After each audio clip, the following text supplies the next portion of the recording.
Hello, everybody. Welcome to Let's Talk Football. My name is John Halpin, alongside my partner in crime, Chris Palmer. Chris Palmer, welcome back. How you doing, my friend? Yeah, have to say welcome back to you. It seems like it's been forever since we've both been on the show together, but here we are, and I'm doing great. I hope you're doing well too.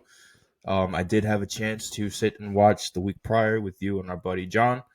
Great show, guys. Seriously, good show. Thank you. Want to give a shout out to our boy Gunther. That was an amazing podcast episode. So I just want to, before we go on with our regular scheduled program, I do want to say if any of you guys watching this right now would like to be a guest on our podcast, please feel free contact either myself or Chris Palmer. We would love to have you on. So Yes, as you know, we tried to do it last year and we came into some technical difficulties. Um, Halpin worked some magic with the site that we use for the platform and he figured out how to get it done. So we are here and we are available for interviews.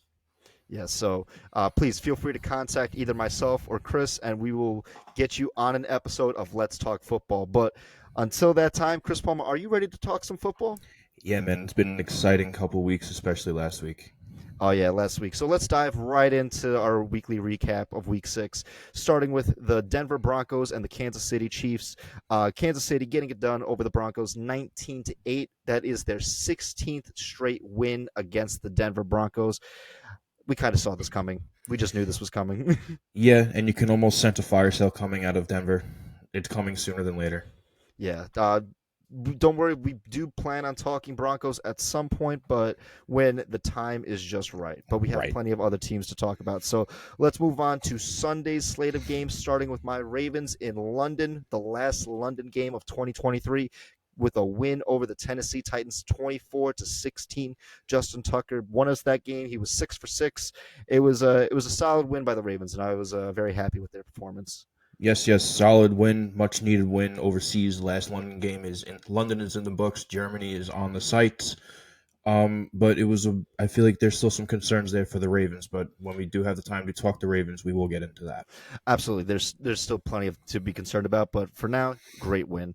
Let's move back to the good old United States of America, starting down in Miami, where the Miami Dolphins took care of business over the Carolina Panthers, 42-21. And man, Miami is cooking. Miami is lithium hot right now, and it seems like nothing can go right for the Panthers. This is another one that was telltale, but I don't think anyone saw another 40 piece coming from Miami. They just can't stop scoring points, man. They just can't stop scoring points. So, with that being said, let's move down to Houston, Texas, where the New Orleans Saints took on the Houston Texans, and the Texans coming away with a win, 20-13. Great win by the Texans, and man, they have been a very surprising team as of late. Another great win out of Houston. Like you just said, there's a lot of things cooking them with them, and it's almost like Detroit. There's something there. Give them another year or two, and we're gonna know exactly what that is. But right now, that thing there is C.J. Stroud. Absolutely. He is what's making everything turn in Houston, and it's such a great sight to see. So let's keep in the South with the Atlanta Falcons. Uh, Actually losing their first home game this year to the Washington Commanders, 24-16. Sam Howell, 3 touchdown performance. I gotta say, I starting to like Sam Howell, man. He's looking pretty good for the Commanders. Hey, Sam Howell, as long as you do the right thing, you don't turn the ball over, you can get the ball to your stars, you can get the ball in the end zone. This was a good show out game for him. The Falcons aren't the strongest team. They're young, they're still trying to find themselves. That defense has always historically is bad. So having a young quarterback like Sam Howell who's trying to prove himself, perfect opportunity to do so. And being able to put up 3 touchdowns is the perfect way to do it. Absolutely. So a good win by the Commanders. Let's stick to the South. We have a lot of South games that we're covering so far first, but the Jacksonville Jaguars getting the win over the Indianapolis Colts. I'm sorry, Gunny. I went with the Jags, and the Jags won 37-20. But it wasn't really that close. It was all Jags all day. But bad news for the Colts. Anthony Richardson, their first-round rookie quarterback, is going to be out with season-ending surgery. We wish you a very speedy recovery, and we hope to see you next year, Anthony Richardson. But for now, Indy, you are going to be in some trouble from here on out. But you have Minshew Mania. Right. So the red flags are up Definitely wish a speedy recovery. That is a labral tear. I can empathize totally when it comes to a labral surgery. But the Jaguars coming in with a huge win, but with no loss to them either, because Trevor Lawrence went down with an injury as well. Um, so that's kind of red flags for them now too. But it's opening the door for Houston, so don't sleep on that one. Yeah, there's a lot of good things. There's a lot of interesting things happening in the South right now. Trevor Lawrence is hurt, but he might be able to return on a short week this Thursday night against the Saints. It's still up in the air at this point, but it's still possible for him to return. We'll get more onto them later on when we're making our picks. But let's keep moving on to the Cincinnati Bengals getting a win over the Seattle Seahawks, 17-13. It was not a flashy game by any means, but it was a solid win nonetheless. Yeah, again, it was a much needed win for the Bengals. They needed to shake off whatever stink was starting to get onto them from the couple weeks prior. But to me, the fire in Cincinnati seems to be seemingly going out. Their play style is kind of being figured out. It's Burrow to Jamar Chase. Um, so with that, you're seeing an underdog team, Seattle, coming in and they're able to keep them under 20 points. Again, the Bengals can be held under 20 points. So that's Yeah, something to be concerned about. yeah, the Bengals are looking very mortal, but nevertheless, they are. I wouldn't. I'm not sleeping on them because Joe Burrow is just still that guy. So, but they are looking very mortal this season. Let's move into Chicago, where the Minnesota Vikings got the win over the Chicago Bears, 19-13. No one really wanted to watch this game going into it because both teams were 1-4 going into this game. But Vikings come away with a solid win. Bears Justin Fields he hurt his hand, so he is going to be questionable for the following weeks going forward. But we're going to talk more Bears later on in this episode. They have a very interesting matchup against the Raiders this upcoming week. But man, it's not looking good in Chicago. It's not looking good in Minnesota. But we're definitely going to be talking these two teams the rest of this episode. I do want to move on to probably one of the biggest upsets of this weekend. The Cleveland Browns beating the San Francisco 49ers 19-17. My God, what an Yeah, upset. that has to be um probably the upset of the month, with the missed field goal at the end from San Francisco, just went banked wide right. Um Good hard fought for the Browns, but the 49ers losing McCaffrey, not having Trent Williams on the field, losing Debo Samuel. Debo Samuel wound up returning. Christian McCaffrey did not. Trent Williams did not. So that just shows how starter heavy their roster is, I believe, in my Mm-hmm. opinion. So roster depth is something that gets very undermined in this league. The most complete team is going to win the Super Bowl, and that needs to be reiterated time and time again. Yes, the complete team, and maybe not necessarily the healthiest team, but the complete team will win. So that was definitely one of the biggest upsets of this weekend. Um, and the Las Vegas Raiders getting it done against Billy Bells and the New England Patriots 21-17. Again, Jimmy G goes out with an injury. It's a back injury, but he is expected to return this upcoming Sunday. There'll be more on that later on in this episode, but good win by the Raiders. Man, Patriots are struggling though, and we will get into them as well. I do want to move on to the Detroit Lions getting a win in Tampa Bay against the Buccaneers 20-6. And man, Jared Goff and the Lions, they're cooking, man. They're 5-1. They're right there. Yeah, they're great. Let's move on. Okay, so let's move on to the Los Angeles Rams getting a win over the Cardinals 26-9. We all knew this was going to happen. Rams are just better than the Cardinals.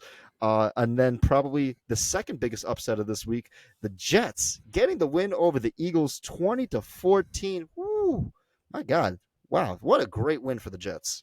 Yep, called that one on accident. On accident.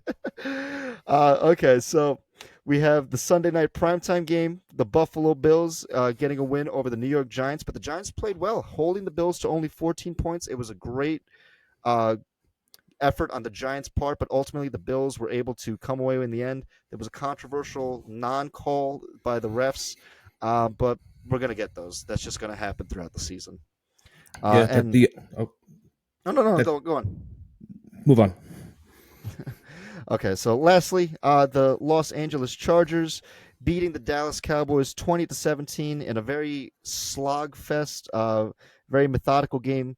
Good win for the Cowboys. Chargers, you still need a lot to work on, man. Close out these games. The same thing as 2 years in now. It's just can't close out a game. I know. So, with that being said, that is our Week 6 recap. We had some great games this past weekend, but we have some great games looking forward to for Week 7. And I want to start with our first game of the Falcons and Buccaneers, an NFC divisional matchup.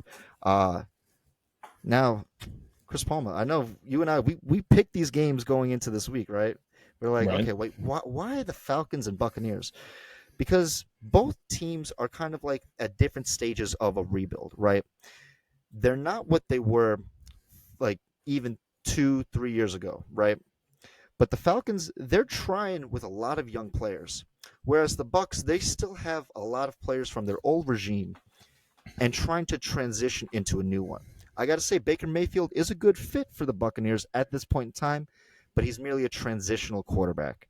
Um, but I got to give it to them. They are winning some games. Obviously, there's better competition out there in the NFC, but they're winning games, and so are the Falcons, man. So you have two teams here that are going to be. This is going to be a very, very scrappy game against two scrappy teams. Yeah, I can't help but agree. These are two teams that really don't have much to lose at this point in time. Like you said, they're on two opposite spectrums where the Falcons are more on the more beginning end of, like, they're more in the crux of a rebuild where they have their players, they're young, and they're kind of where the Chargers were, let's say 3 4 years ago, where they're losing, but they're losing together. They're playing hard, and sometimes they can eke out a victory. That's Mm-hmm. where they're at right now, and they need to take a couple more big moves in the next offseason or two to take the next step to being competitors. I'm not going to say contenders, but they can compete. They'll be able to hang, with just about anybody in a couple of years, I feel. When it comes to the Bucks, you kind of said it right as well, where they're hanging on. They're trying to hang on to what was, with a lot of these now seasoned vets going into 6 7 8 years into their career. I believe Vita Vea is now in year 7 or so in his career, if not even more. And he's still on the Buccaneers, fronting that defense, still at the top of his game, no lie. But the receiving core is getting old. Baker Mayfield, he has the talent to win games. There's no denying that. He has had that since he came out of college.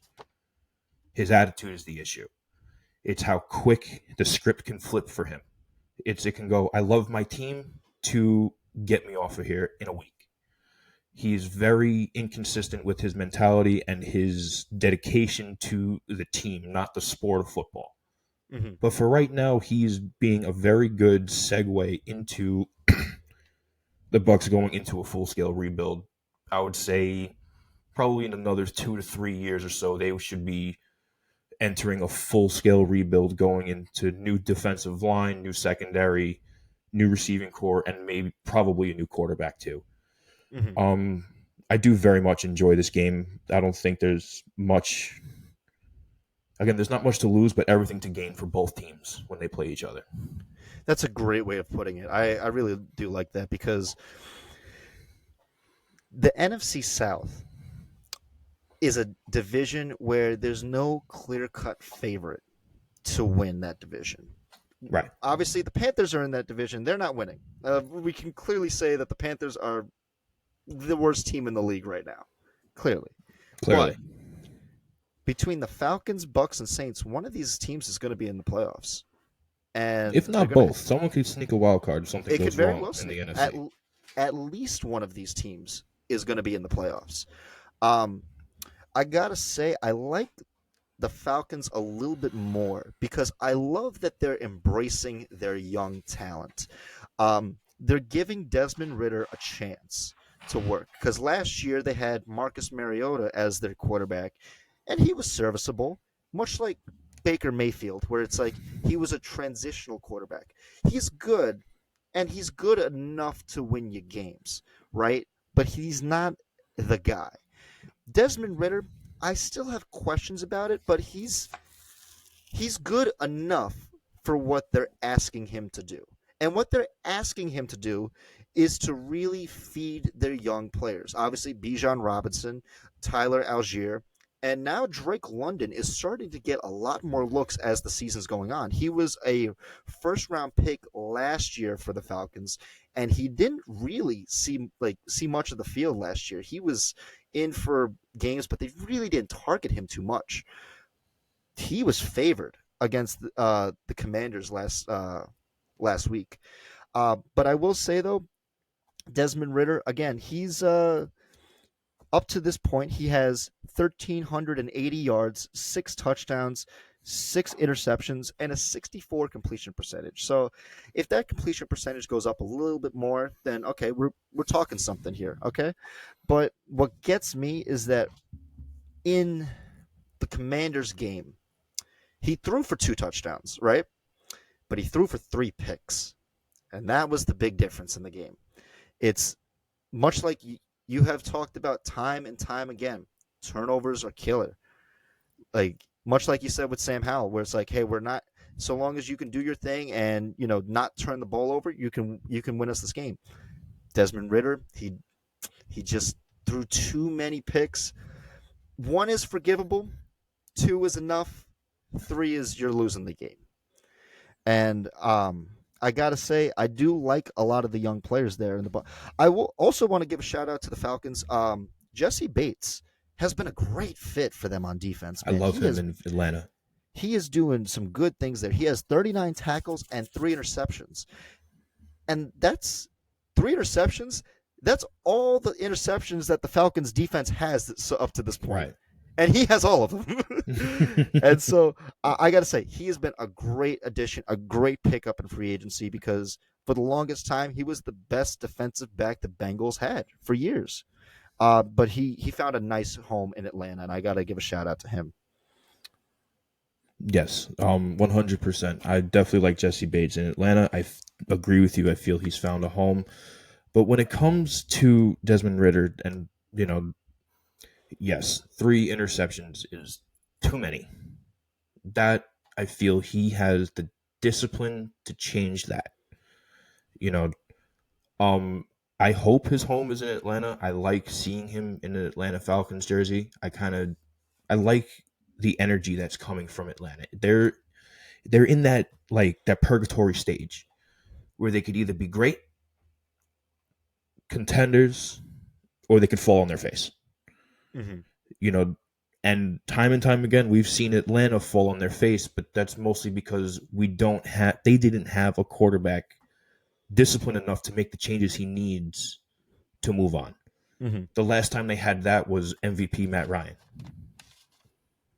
And that Yeah. was one year when they went, I believe it was 13-3, started out 11-0, and fucking by the time the end of the year came around, they choked in the playoffs. So that was the last time they had any semblance of a disciplined enough quarterback to make changes and adapt. Mm-hmm. But I feel a different type of energy coming from Desmond Ritter in Atlanta. I There's still a lot of questions to ask for Desmond Ritter.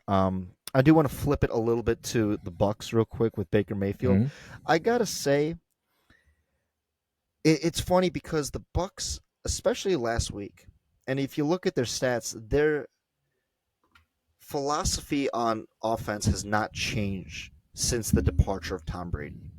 And what do I mean by that? Is like they don't really like to run the ball at all. They only had 15 attempts total against the Lions with between 4 different people, and I think Baker was one of them. So with 2 attempts, so it's like they don't like to run the ball a lot. Obviously, Leonard Fournette's not there. You didn't have the same backfield as you had when you won the Super Bowl, but at the same time, it's like you gotta run the ball. They're another team with 0 rushing touchdowns. There's a lot of teams out there in the league that don't have any rushing touchdowns. We talked about the Steelers. We talked the Patriots are one of them as well. And when your offense is predictable, it makes it very easy for the defense because right now the Bucks their sole mode of attacking is Mike Evans and Chris Godwin. That's it. It's Baker's going to drop back. He's looking for Mike Evans or Chris Godwin, and that's it. And it's just too predictable. I almost have a theory as to why a lot of teams are to moving away from the run game this season in particular. As this is like, I'm just thinking of this now, like as because you're saying there's more teams that have no touchdowns in rushing, they're passing more. Maybe it's the turf. Maybe coaches are deciding I don't want to hurt my running back because they have to do all of the stop on a dime movements versus single cut routes or go routes. We've seen a lot of go routes this year. Mm-hmm. Haven't seen a lot of curl routes. Haven't seen a lot of hard cutting routes on these turf fields. Maybe that's why. Maybe it's to try and save durability for your team. Because again, this is a marathon. Maybe they're saving the run game till the end of the year. When you need, I understand the predictability rate of it, but Mm-hmm. there is also a safety thing going around right now where these turf fields are catastrophically hurting these players. So They that has to absolutely be are. taken into account when you make a playbook going into each and every week. You Mm-hmm. can only run the ball so many times on this field in particular because it hurts this many people per season, or like you got to look into that now when it comes to turf fields. Mm-hmm. It's just a theory. I don't, No, and that's a fair theory too, because coaches have to be conscientious of the health and safety of their players. And I don't it's not a bad theory, right? But there are other teams that are still finding success in the run game as well. 100%. Obviously, yeah. So I think more so it's like, but I think that is something that coaches do consider when they There's no way you do. can't consider it right now. Yeah, that's the thing. Is like the field itself and the players' health in regards to that specific field. And honestly, it's not a bad theory, and I think it's definitely worth looking into. I just hope, and a lot of players hope, that at some point the NFL just switches to grass fields, and it's Well, the NFLPA actually put into the NFL Commission earlier this year. I don't mean to cut you off. mhm. They put it in this year. It was like a full blown petition, and it went through. So I believe by next year, all fields will be grass again. I hope that goes through, So man, because there's I I really hope the gas pedal goes in on that. because how many times have you and I and everyone listening here seen a non-contact injury on a field? And those right there, it's nothing that the player did wrong. It's nothing that, no one touched them wrong. It's just when they stepped on that, and it's typically a non-contact injury is below the waist. It's a knee Like injury. It's an it's a ankle knee injury. injury, it's an ankle injury. It's just because you're as a human, you're not meant to run on turf field. You're meant to run on grass. Right. So it that's definitely a great thing to bring up, because that's something that I think not a lot of people take into consideration, is the field itself and how players' bodies react to that field, and then Right. also the coaching decision that goes into it as well. So You know, honestly, that's a like, that's a that's a great point you bring up. and the only reason why I think about that is because when we think about, let's go to the Hall of Fame game for a second. Think about Hall of Fame game. That Hmm. has a stigma that someone is getting hurt. Yeah. And that spawns from when Oakland used to play in the baseball stadium. Hmm. And they wouldn't change the field because it was grass. They had no choice to play but in a dirt field because In a it was the dirt field, infield, yeah. because it was the infield of a Hmm. baseball field that spread into a football field. Yep. So yes, people were getting hurt at the Hall of Fame game. So they said turf, but now there's no natural give when you hit the ground. Hmm. There's temperature differences when you're on the turf. There's a 35-degree temperature difference from inside a turf field to outside in the actual temperature. So Hmm. if it's 80 degrees outside during the summer where it's hot, Miami, it is 110 degrees on the field. Yep. That is Which why is Miami insane. wears their white jerseys. They have to adapt to their conditions. Hmm. That's unacceptable to have players play on a 110-degree field of hot plastic and rubber. Yeah, it's a lot, and I honestly I hope that people listening to this, honestly, you really also take into account the field itself, because it's like, yes, the teams are playing against each other, but where they're playing matters, and it absolutely matters, not necessarily in the state, but also the state of the field in which it's played on. That all factors into the game of football. So Yeah, that's a great point you bring up, CP. I love it. no problem. So, any final thoughts on this divisional matchup? Um, no, this should be a fun starter to the week, in my opinion.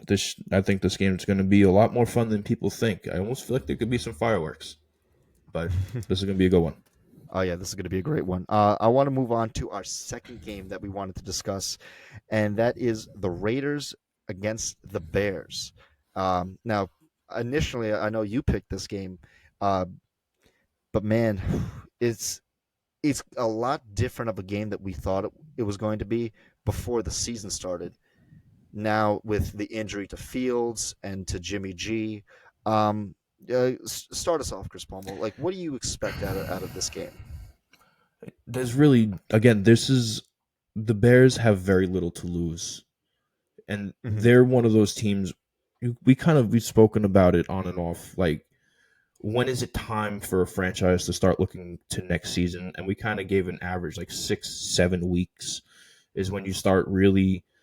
That's when people sort of start veering their way out of contention for the postseason.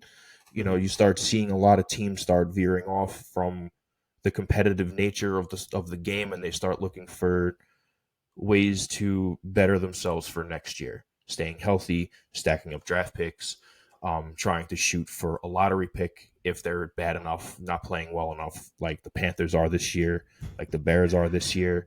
Yeah. Like, so to me, with the Bears here, if they win now, they're almost doing more harm than good to themselves.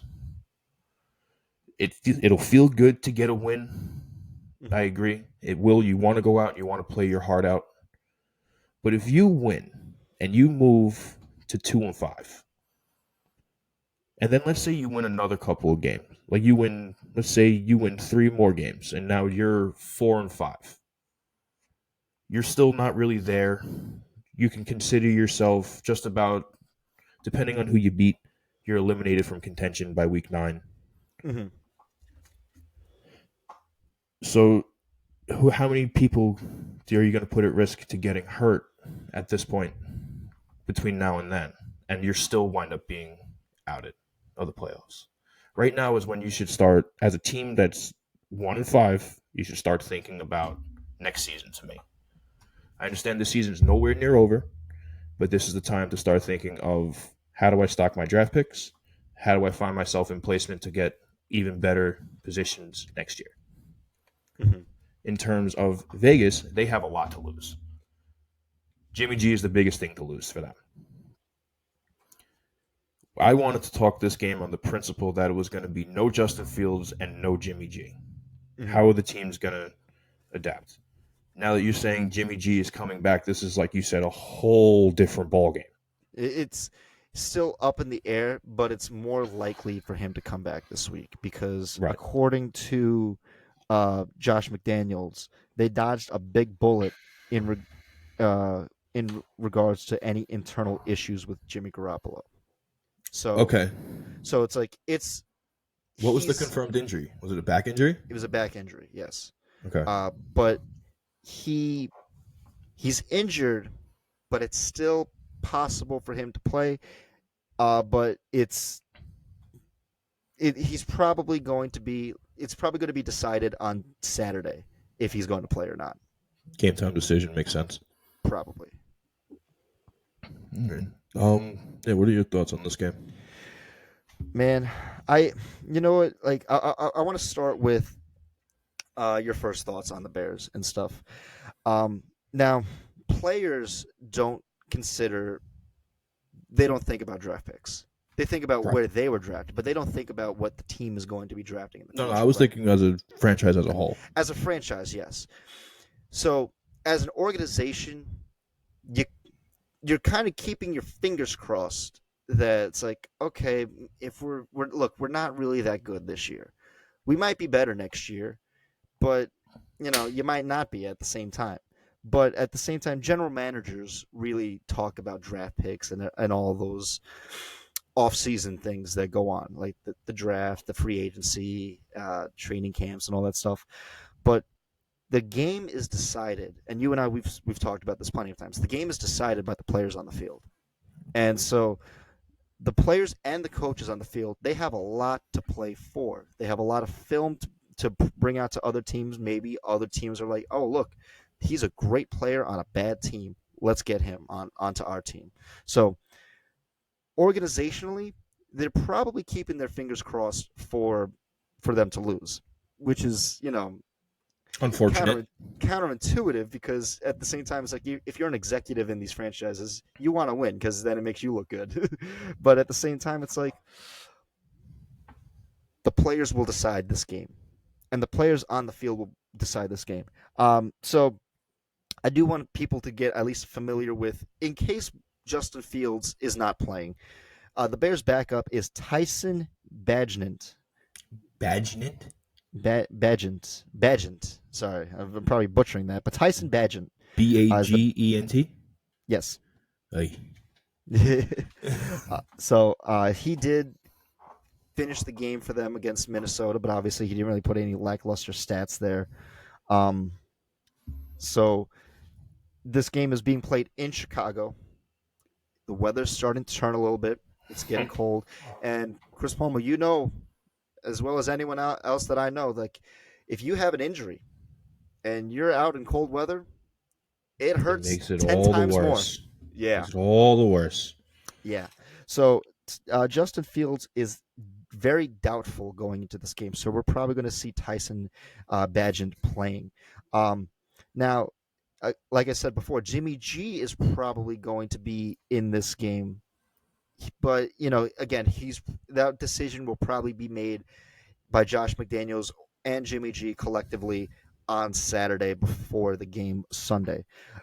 If he does not play, their backup, they have two quarterbacks in backing up. They have Brian Hoyer, who is we're very familiar with Brian Hoyer, and then a rookie called Aiden O'Connell.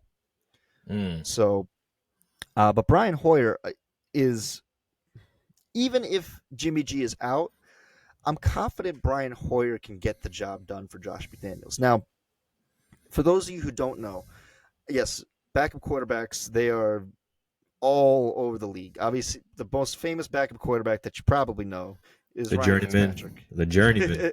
Or the journeyman. Those are the ones that go to so many different teams and play so many different games, but they're never a starting quarterback. Tyrod Taylor is another famous one. Josh Colt McCown. McCoy.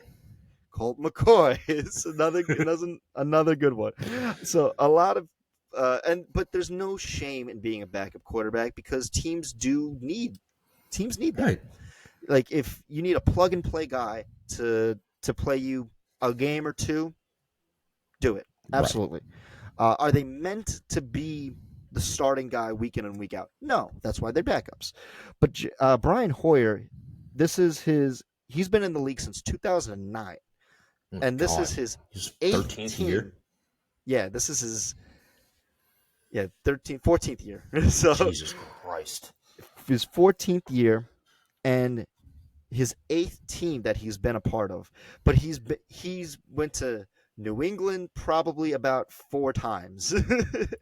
Like so he's very familiar with Josh McDaniels and his system. So that's why I'm not surprised that Brian Hoyer is the backup in Vegas. So he knows exactly what Josh McDaniels is trying to do. He's competent enough to win games. Um, he's 16 and 24 as a starter, so it's like, again, he's a backup. But can he win you this game against the Bears? More than Probably. likely. Probably. Because I do want to say this about the Bears. I don't like Matt Eberflus, their head coach. No, me neither. I don't think he is meant to be played. Like I don't think he's meant to be coaching in Chicago. Like Justin Fields is not the problem in Chicago. He's not. He is doing everything he can to try to win games, and it's like when like he is spectacular. That Thursday night against Washington, where he just absolutely lit up their defense, that's amazing. But we haven't seen that many of that because what do the Bears do well? They don't have a great defense, and they certainly as hell don't have a great offense. So, Matt Eberflus, what is the identity of your team? What are you trying to do well?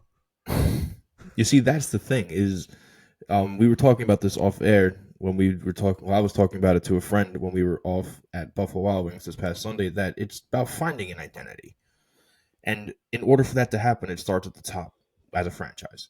Mm-hmm. It starts as the ownership, and then it trickles down to the management, and then it trickles down to your game staff.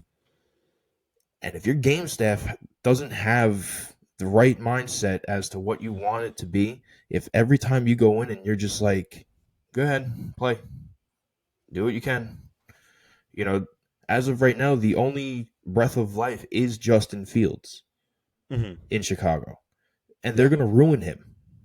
They're going to absolutely ruin him if they really. And I agree with you. They got to get rid of Eberflus. It's almost like Matt as a head coach in Chicago just doesn't work. Going back to Matt Nagy, it just Pretty doesn't much. work. Stay I away mean, from coaches named Matt. Matt Nagy wasn't that bad, He wasn't honestly. that I mean, good.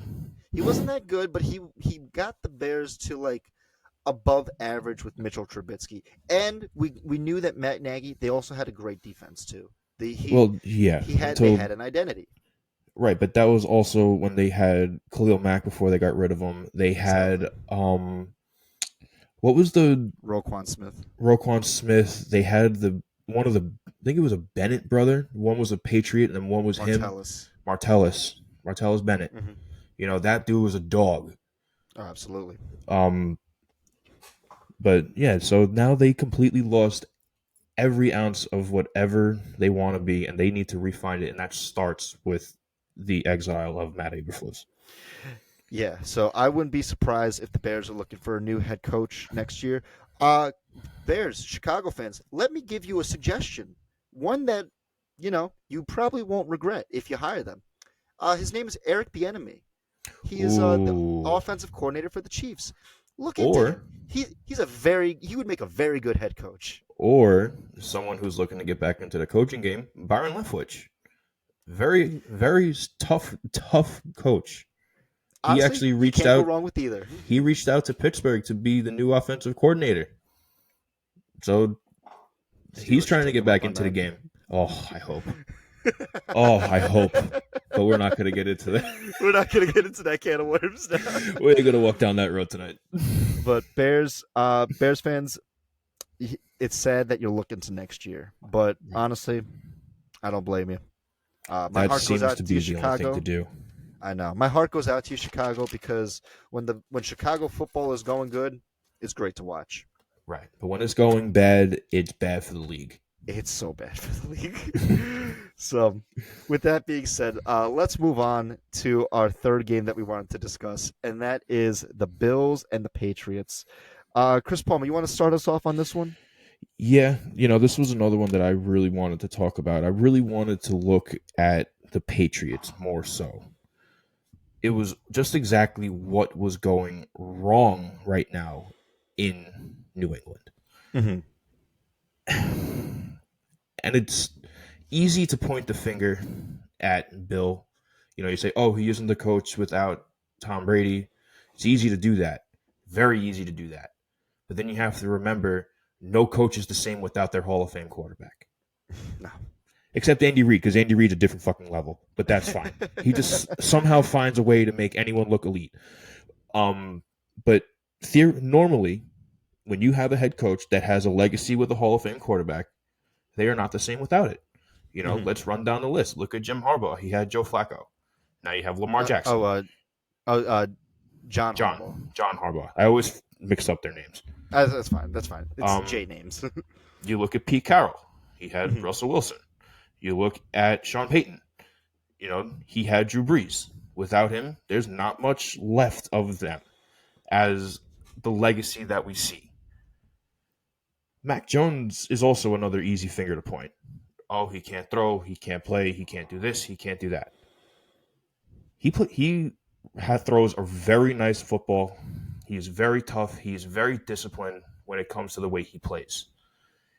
He is not as electric as a lot of people would like. He's Mm-hmm. a lot more conservative, but that's the style that is New England. Mm-hmm. And that's more so where the problem lies, is their failure to adapt. They have been running the same scheme for 25 years. We saw it for 16, 17 years with Tom Brady. We saw it with Matt Castle, and now we're seeing it with Mac Jones. Mm-hmm. It is the same thing. We're going to run it a little bit. We're going to pass your fucking life out, and we're going to do cover one defense. Mm-hmm. It is exactly the same. And I'm not going to point the finger and blame Bill Belichick, but he's set in his ways, and that is what we're going to see until he retires. Because he is not only the head coach, he is also general manager. So he has the final say as to who ends up on his staff. Because he is also a general manager.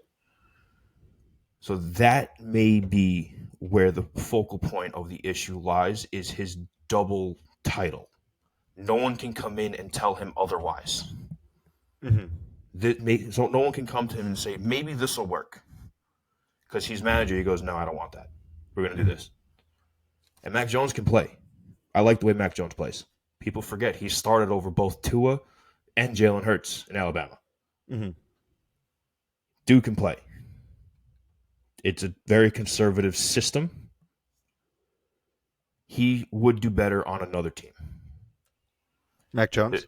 Mac Jones. I believe that wholeheartedly, Mm-hmm. that he would do better on a more aggressive team.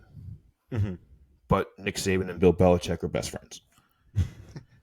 Yeah, they are. I wonder why you see so many Alabama players on the Patriots. Like first recruits. And again, it's injuries are starting to beriddle them again. 7 of the 11 starting offense on their roster have lingering injuries. As of right now, 7 out of the 11 starters are questionable going into this weekend. 5 of them are offensive linemen. And your one starter doesn't have his backup as right tackle. If you lose your starting right tackle, you got to go to your third string right tackle. Mm-hmm. So that is another reason where the Patriots are falling into issues, is lingering injuries as the season progresses. Like Mm-hmm. I said earlier, this is the most complete team. The most complete team is going to win. And if you're riddled with small lingering injuries, it's going to turn into, we have nobody and we're running a skeleton crew of hurt people. Mm-hmm. And that's really the issues that I see coming from New England. I gotta say, I really like your assessment there with New England. I wholeheartedly agree with you that Bill Belichick's double hats that he wears as head coach and general manager, that is the downfall of the Patriots. Because again, no one questions his decisions. His decisions are be all end all in New England. And it's like, well, I have the credentials to back it up because I have 6 rings as a head coach, 2 as a defensive coordinator, and I have 8 rings in total. So whatever you tell me, shut the fuck up. Pretty much. So, uh, I see 2 big issues with the Patriots. But again, I do agree with you wholeheartedly that like it does stem from Bill Belichick's decision to acquire players. Because like we just talked about with the Bears, it's like the players on the field will decide who wins the game, who wins and loses the game. And it seems that the players that Bill Belichick has picked, they're not they are capable of winning games. It's just harder because he's hindering them from winning games. And so there's 2 sides to it. There's a big offensive problem and there's a big defensive problem. I want to start with the offense. The offense again is very uncreative. Much you said that this is the same scheme that he's been running for about 20 years. Now he's jazzed it up as the years have gone on. He's gone with a two tight end set where they had Hernandez and Gronk. They also went very spread vertical when they had Randy Moss. But typically, New England is a power running team. They'll typically run it with their running backs, no one designated, just kind of like a rotational of running backs, and they're going to run it first to then open up the passing lanes. And that was even the same when they had Tom Brady. It's like they're going to run it with so many different players until you're sick and tired of it. And then when you crowd up the box or they crowd the line of scrimmage, then we're going to throw vertical on those one-on-one routes. But Hmm. now it seems that, like, okay, you can run it, but you're not running it efficiently enough. Their leading rusher is Ramondre Stevenson. He has 234 yards and no touchdowns so far Who this is year. now hurt? Who is now uh He's hurt and he's questionable for this he's weekend. he's questionable, but I think he's expected to play. Um, and then you also have Zeke Elliott, who's way past his prime at 193 rushing yards so far and zero rushing touchdowns. I mentioned earlier in this episode that the Patriots are one of a few teams that have zero rushing touchdowns this whole year. So it's like you're power running and you're power running to nowhere. Right. Your power you're running to injury is really you're what you're power doing. You're running just to running to injury. Yeah. dirt. Yeah. And so which but wait, John, if they're power running, does that open up everyone in like against the corners? No, it's not. Because your Kendrick receivers can't Bourne, get open. your receivers can't get open. Kendrick Bourne is your number one wide receiver, and he's And he's just a year five nobody. yeah, and it's like obviously no disrespect to Kendrick Bourne, but it's like you're not a number one wide receiver. When we think of number one wide receivers, we think of Justin Jefferson, AJ Brown, like just Cooper Right. Kupp, like all these Right. stellar guys. Where it's like no matter whatever game you're playing, it's like they're just always open, just every time. Right. Devontae Adams, C.D. Lamb, like all these other guys, man, and it's like they're just not they're just not as efficient as they were on offense. Hmm. And now that which brings me to their defensive issue. Their defense, we have known, we've given the Patriots a lot of benefit of the doubt that they've always had a good defense, always had a good defense. This year, not so much. They really They're don't. on a downfall. They gave up, what was it, in a span of 2 weeks, they were outscored 72-3 Mm. between the Cowboys and the Saints. 2 weeks ago, when they played against the Saints, they lost 34-0.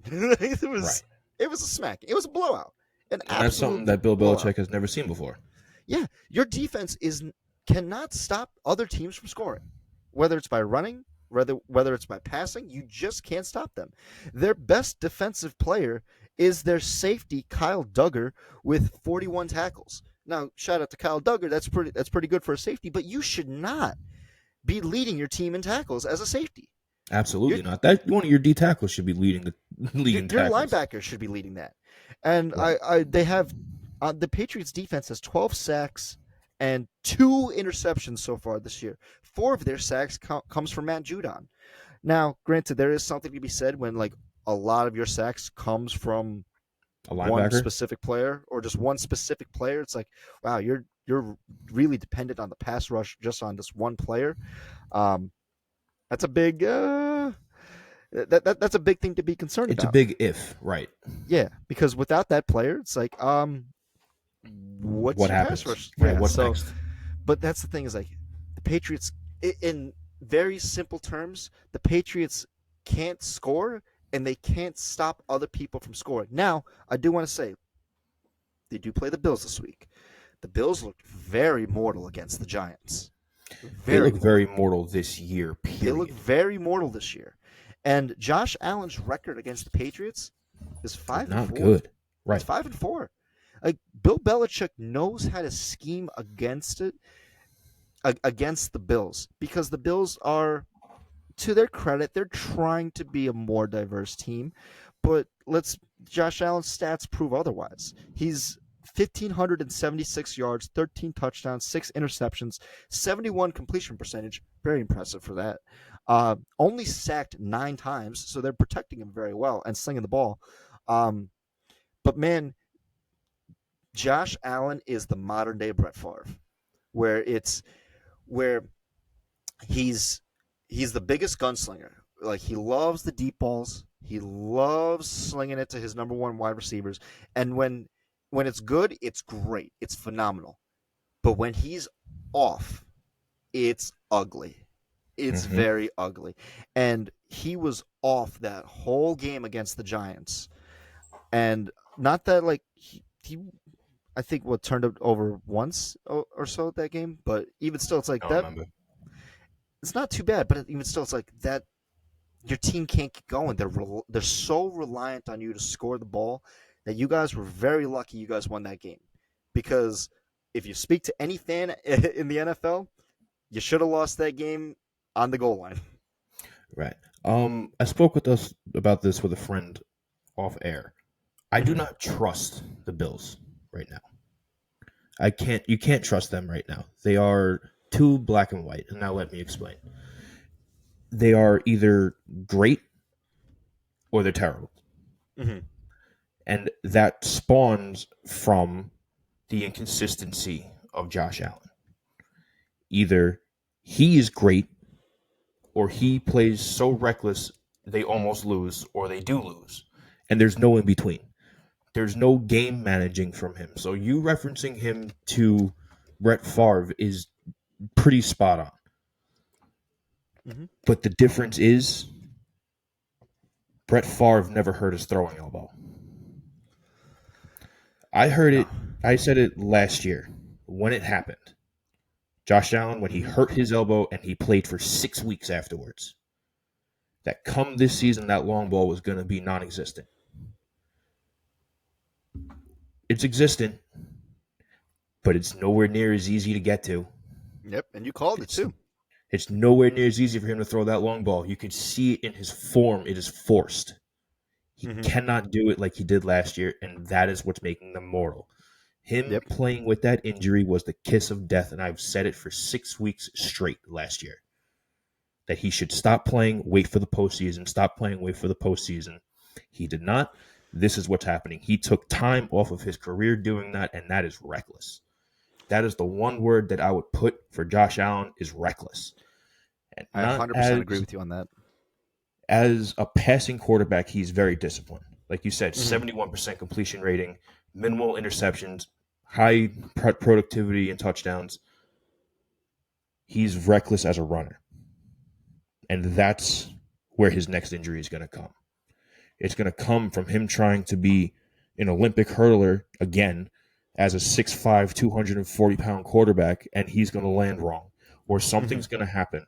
He is too big to be doing the things he's doing. He needs to take a step back, look at himself, look at his career, and say, how long do I want to be in this league? Because at the rate you're going, the timeline you have in your head is going to be cut in half. Mm-hmm. Yeah. So I don't trust the Bills going into this season, and I don't really even trust the Bills going into this game because although Bill has missed a step, he's still a master chess player in this game. Absolutely. You know, you cannot Absolutely. turn away from him. He is a master chess player, Mm-hmm. and he will make you look like a child. It does not matter who it is. Yeah. Man, this is going to be a great game to watch because there's going to be a lot of playoff implications on the line. Maybe not for the Patriots, but for the Bills, Right. because we have Miami is cooking, and I can't wait for that matchup between the Bills and Miami, that second go around later this year, because that is going to decide playoff seeding, and that is going to decide fates. So divisional games like this are huge. Even in Week 7, coming up midway point of the season, these games are big. So, Yes, I agree.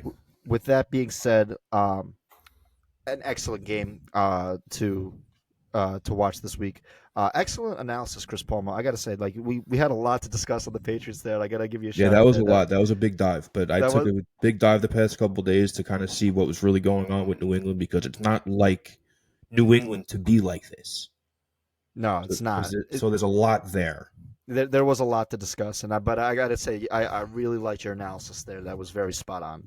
Thank you. Um, so I want to move on to our last game that we talked about, and that is the 49ers and Vikings. That is the Monday night primetime game. Oh man. Now, I said the two words primetime and Vikings in the same sentence. You already know where that's going. But I want to talk the 49ers real quick. Go ahead. Ah, man. So, uh, obviously, we started off the show with injuries to McCaffrey, Debo, and Trent Williams. Also, Dre Greenlaw, their middle linebacker, is questionable. Um, McCaffrey has an oblique injury, Debo has a shoulder injury, and Trent Williams has an ankle injury. But it's all believed not to be long term. So if these players do miss time, it's only going to be for like a short term. However, their absence is going to be huge. Heartfelt. We're going to see it. We're not going to see the A plus 49ers going into this game. We're going to see probably the B plus B B minus. 49ers. Yeah, so we're not going to see the Niners at their full strength. However, Kyle Shanahan does a great job of like next man up. Next The man most up. complete team. Yeah, they are a very complete team. Um, and even though like I looked at McCaffrey's stats, and it seems like again every game, it's like oh my god, McCaffrey had like 5 touchdowns every game. But it's like okay, no. He's playing extremely well, but it's not the numbers don't like jump out at me as much as the touchdowns do. So he's rushed for 553 yards so far. That's pretty good so far. Seven rushing touchdowns, and he's has a receiving yards of 177 and 2 rushing touchdowns. So it's like he has a combined total of 9 touchdowns just to himself. That's impressive.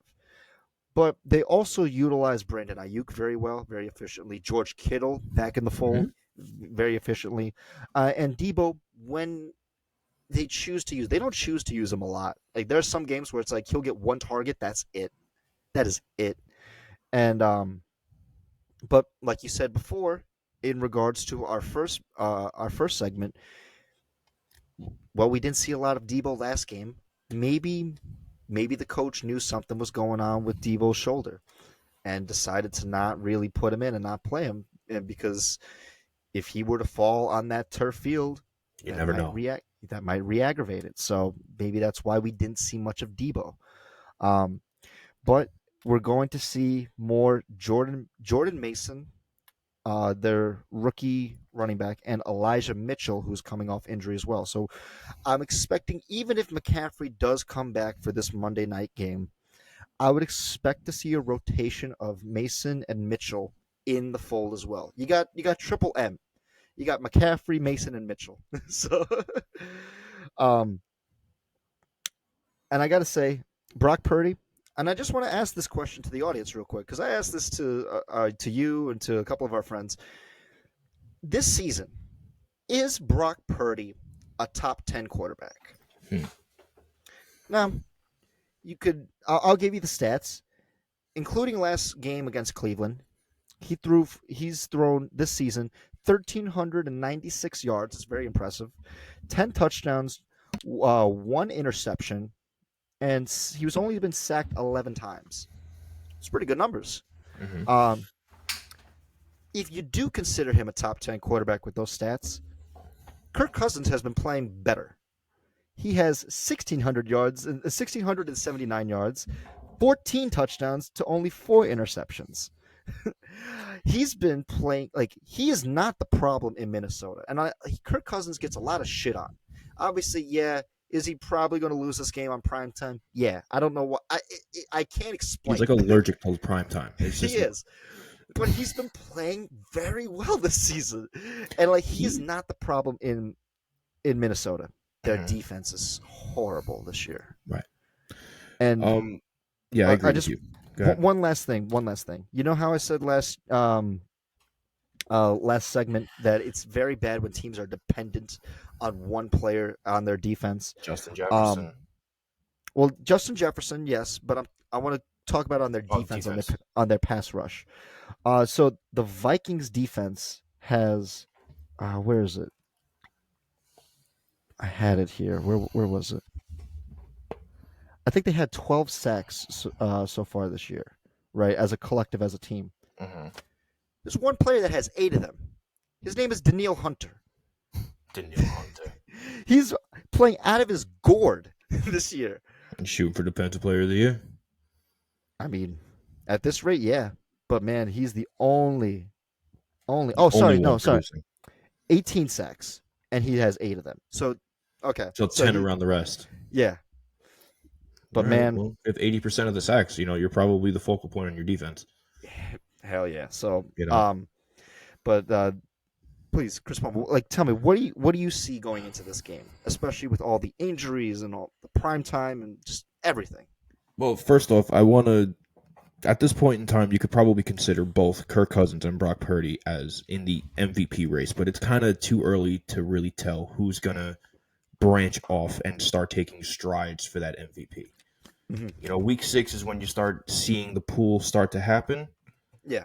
Come like week 10, the pool is going to be cut down to about a third of the size that it is right now. Oh, absolutely. You know what I mean? So while the conversation for MVP is fun right now, it gets more serious in a couple weeks. But would you both consider both of them top 10 quarterbacks currently Yes, for I this would. season? Yeah. I would. I would put them both lower tier top 10, like 7, 8 for the both of them, respectively. No particular order on which one you want. Because to me, Kirk Cousins is having the single most confusing season I've ever seen in my life. Yeah. He's having such a confusing year where he's playing so well, but they're not winning. And I get it. It's just confusing to me. You guys, he's playing so well. He's revamped his career in Minnesota all over again. He found a second wind, playing out of his mind, almost like Jared Goff in Detroit. Found a second wind and is now playing really well. But they're not winning games. They're just not winning games. But on the other side, I want to flip it to San Francisco. I don't trust the Vikings in prime time, and I've said that to nauseum, so I don't want to stick to them too heavy. The 49ers going into this game, without McCaffrey, without Trent Williams, possibly without Debo, if he winds up coming in. McCaffrey might come back, but yeah, but that's right. It's going to be a game time decision. It's still in the air. Because it's a rib cartilage injury. So it's not even like a bone. It's like shaved cartilage in between the ribs type of deal. Yeah. So it's like a muscle spasm on crack that doesn't go away. Yeah. And so if you want to look at these 3 injuries and you ask around and you want to ask people, what's the most significant injury out of those 3? Out of the 4, because it's also the linebacker you were saying, I can't. His name Drake Greenlaw. Right. Out of the 4 of them, who is the most significant injury on that team? I'll ask you. In your opinion, you think so? McCaffrey or Williams, one of the two, because they're just like the left tackle is so vital, and Trent Williams is just the best at his position. Correct. But McCaffrey is there so utilized within that offense. 100%. But you got to remember, he was the final piece to the single most versatile starting roster. They didn't necessarily need him, but they gave him some extra weight. So to me, the hardest injury there is absolutely, and it's not even close, Trent Williams. He is one of the greatest left tackles of all time. The franchise, definitely the best left tackle in the San Francisco franchise of all time. Without him, it's now time to look at Brock Purdy and see how are you going to be able to adapt without having an all-time great on your offensive line. So the bigger question is, who was Brock Purdy without that starting roster? That's where it gets interesting. I think that's a very interesting question. And who is he without that roster? And who is he without Trent Williams? Yeah. Can he get a win by himself? Well, obviously not by himself, because he's got a team, but without your studs. He's been silencing naysayers since he came into the league as Mr. Irrelevant. Yep. When is the coin going to flip? Because there's a reason why he was drafted last. You go look at his college highlights, they are not good. No. They are not good. He is full of mistakes. He put himself, the position that he was put in, gold. anybody can go. A high school quarterback could go into San Francisco right now and play well because of that roster. Yeah, that roster is just stacked. Now you're starting to pick and pull pieces. Who's Brock Purdy now? That's the question. And I hope we find out that Monday because it's going to be Exactly. an amazing game to watch, and that's why I wanted to talk that game. So, another excellent analysis, Chris Palmer. So, with that being said, those were our 4 games that we wanted to discuss this week. And man, was there a lot to talk about? There was so Oh much my to talk about. God, there's so much baggage in this one. I know. Like it's funny too. Before we make our picks, I just want to say like it's funny because when we typically go off air, we're like, man, that could have gone for 2 hours. This one could have easily gone for 3. So, There was a lot of baggage in this one. oh yeah. So, but hey, we're back, baby. You and I, we're back. We're back at it. So, with that being said, let's decide. Let's start making our picks for this week. In our segment, who you got? And so, Chris Well, Palma, I ask you right here, right now, Thursday night football, Jacksonville Jaguars, New Orleans Saints. Who you got? Saints. Sorry, Mike. The absence of Trevor Lawrence is going to bite you guys, and Derek Carr is still good enough to win games. That defense, Cam Jordan, is going to light up the field. I'm going to go with the Saints. I'm going to go with the Saints as well, but Trevor Lawrence might be playing. He's That doesn't mean again. the injury won't still be there, though. No, That's the the thing. injury will still. That's the thing is like an injured Trevor Lawrence is not good because the Saints have a top 10 defense. Man, they're quietly a really good defense. So with that being said, I'm going to take the Saints as well. But let's move on. Still in the NFC South with the first game that we discussed, the Atlanta Falcons and the Tampa Bay Buccaneers. Chris Palmer, who you got? Atlanta Falcons. I'll take the Young Bucks versus hanging on to the old time any day. Ooh, okay, I respect it. I'm gonna go. I'm gonna go with the Buccaneers on this one. I Okay. I do like Atlanta on here. I just think that the Bucks they still can bounce back. They still have a lot of great defensive players that I think can are experienced enough to stop the young guys on Atlanta. So Mm-hmm. I'm gonna go with the Buccaneers. And again, is Baker Mayfield good? Well, he's good enough, and I think that he'll He's be good enough. talented. Yeah, he's good enough to win at least this game. Mm-hmm. So, with that being said, let's move on to Chicago and the Raiders in the Hurt Bowl, in the Pain Bowl. Here's Fomo, who you got. The Raiders. This one hurts my soul because I have a soft spot for both teams, I and both know. teams are just not where they're supposed to be. I know. So I'm going to go with the Raiders. I That's just why I hope to call it God the that no Pain one Bowl. dies. I just hope to God no one dies. Please, for the love of God, no one fucking die this game. I'm gonna go with the Raiders as well. Okay. Cleveland Browns against the Indianapolis Colts.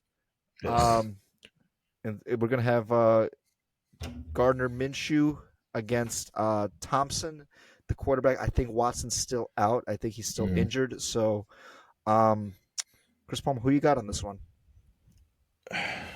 Who plays worse? I'm going to go with the Colts. Browns are going to play worse.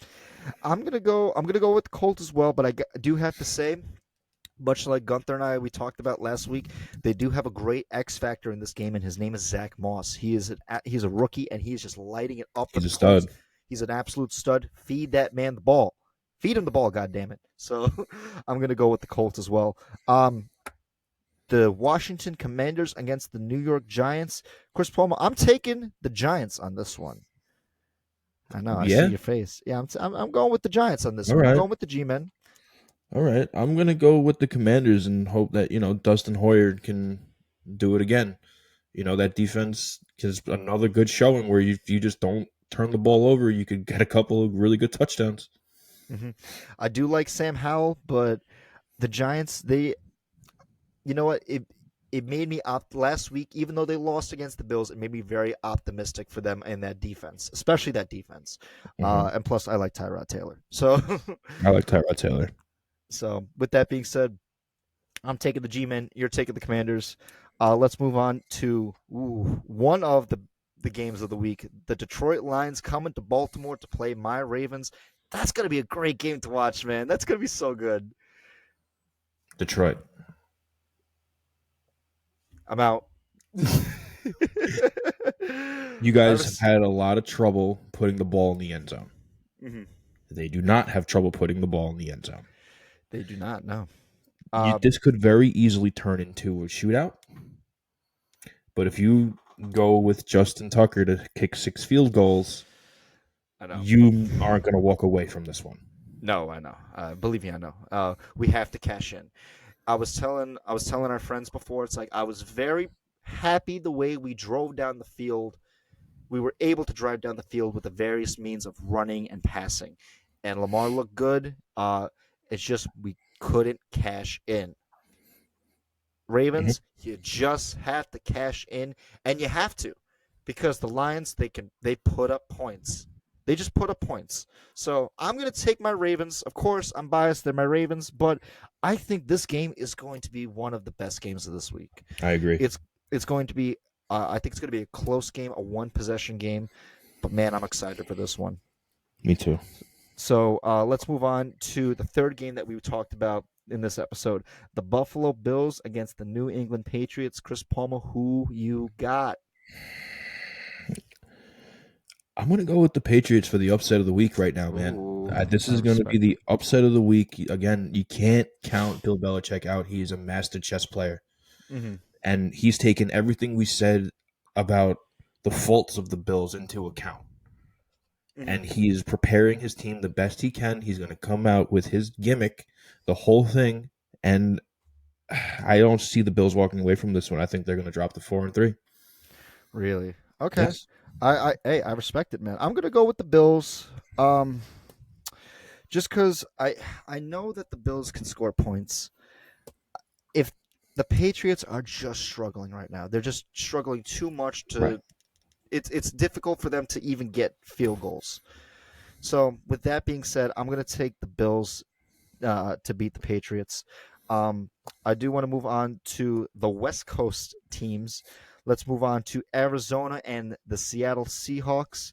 I'm going to take the Seahawks on this one. Um, I think that's kind of what everyone's expecting. Cardinals are one of the worst teams in the league, and believe me, we'll get to them shortly, Soon enough. soon enough. But I'm going to take the Seahawks on this one. Yeah, I can't help but agree with you. The Cardinals are still bleeding out from last year. They completely imploded last year, and they're Yeah, just bleeding out of the arteries now. It's just what it is. Seahawks should have no problem. yeah, especially in Seattle as well. Right. Okay, so Chris Palmer, we're sticking to the West Coast, but your Steelers come to play the Rams. That should be a really good game. Coming off of our bye week, I have high hopes for this game. I'm going with the Steelers. We were hot coming out of the bye week last week. We went into the bye week off of a big. Hmm.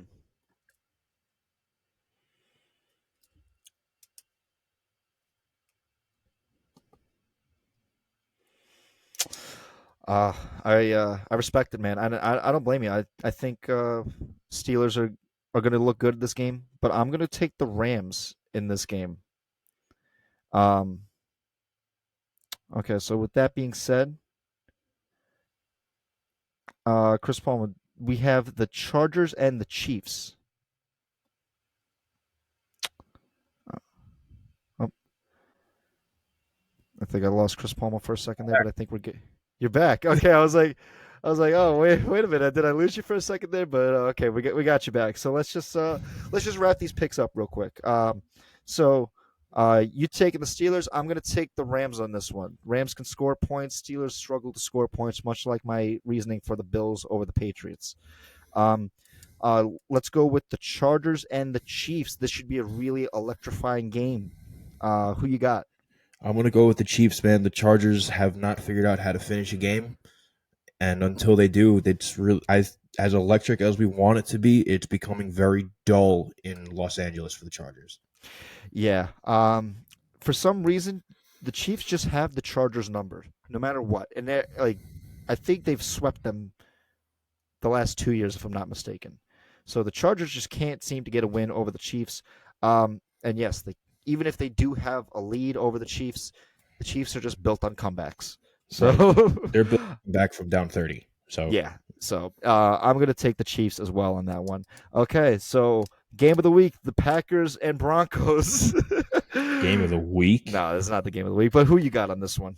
Um, I'm gonna go with the Packers. That's the Broncos are the same thing as the Cardinals. I have no reason to think they were gonna win a game right now. I really don't. You know, barring something going terribly wrong for Green Bay should have no problem winning this game. Yeah, I'm going to go with the Packers as well in this game. I just think that the Broncos, they're just one of the worst teams right now in the league. Can they put up points? Yes, but they can't stop people from putting up points. AJ Dillon is probably going to have a big game, as well as Christian Watson and Romeo Dobbs. I'm taking the Packers as well. So let's move on to the actual game of the week: the Miami Dolphins and the Philadelphia Eagles. We might be looking at the Super Bowl matchup right here. Which I Just would not be mad about at all. I would not be mad about either. Uh, this very well could be the Super Bowl. Both teams are playing out of their mind, and both teams match up against each other perfectly. Um, we could have easily talked about this game, but we don't want to keep talking Dolphins too much and everything. So, Chris Yeah, we don't Paul, want people to get bored of the Dolphins. I know who you got on this one, man. This one's hard, man. This one's so hard. I'm gonna go with the Dolphins specifically for the reason that Jalen Carter sustained an injury this past week in Philly. Mm-hmm. So I never looked into it to see if he was going to play this upcoming weekend. Mm-hmm. But that's a big piece on your team to be hurt going into this game. Mm-hmm. So I'm going to go with the Dolphins on that principle alone. Okay, I respect it. Um, I'm gonna go with the Eagles on this one, All and right. I'm sorry, T, but here's my reasoning. Both teams have what it takes to against each other's defense. We know what the offenses are capable of. The Tua and Tyreek combo, it's lethal. Tyreek is gonna cook someone. That's just guaranteed. Like as guaranteed as the sun's gonna rise tomorrow. Tyreek's just gonna cook his man. But the Eagles can run extremely well. DeAndre Swift, he has found a second home in Philly, man. He's looking too good. Kenneth Gainwell looks great.